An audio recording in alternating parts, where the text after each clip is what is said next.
अनंतकोटी ब्रह्मांड नायक राजाधिराज सच्चिदानंद सद्गुरु श्री ब्रह्मचैतन्य महाराज की जय। श्रीराम समर्थ। 23 ऑगस्ट। वाचनाची आवश्यकता आणि मर्यादा। पोथ्या आणि संतांचे ग्रंथ आपण मोठ्या प्रेमाने वाचतो आणि सांगतो, पण तशी कृती करीत नाही, म्हणून आपण देवाला अप्रिय होतो.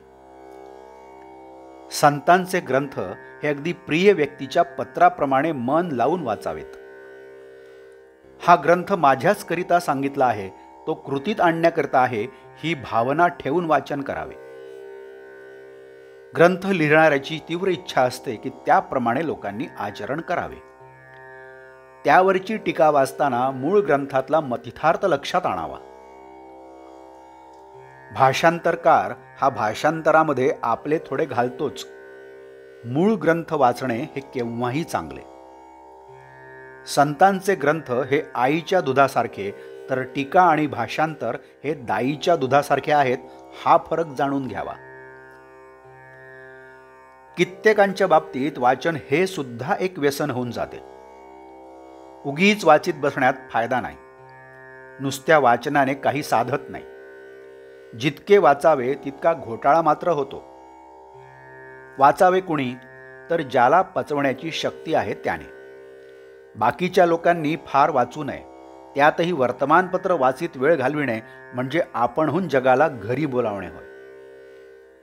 वाचनाचे मनन झाले पाहिजे. मनन झाले की ते आपल्या रक्तामध्ये मिसळते.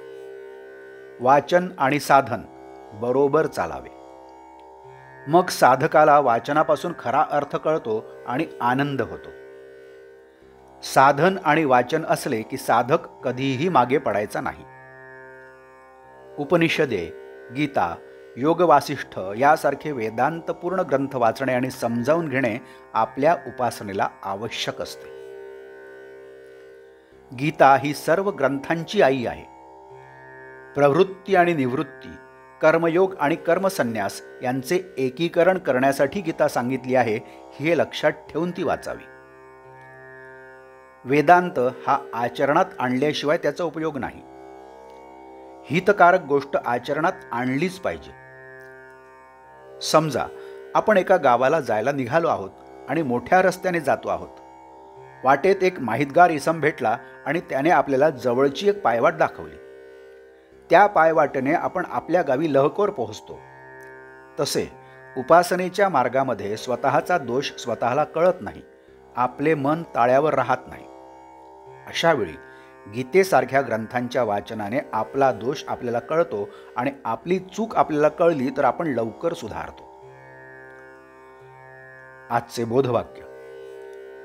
पोथी वाचायची ती कशाकरिता, साध्य काय, साधन काय हे जाणून घेऊन त्याप्रमाणे कृती करण्यासाठी. जानकी जीवन स्मरण. जय जय राम. नमस्कार. आपण या चॅनलला नवीन असाल तर कृपया सबस्क्राईब करावं. आपण या चॅनलला अजूनही सबस्क्राईब केलं नसेल तर आपण सुद्धा सबस्क्राईब करावं ही विनंती. आपण या चॅनलला लाईक करा, शेअर करा, कमेंट्स द्या. बेल आयकन दाबायला मात्र विसरू नका. धन्यवाद.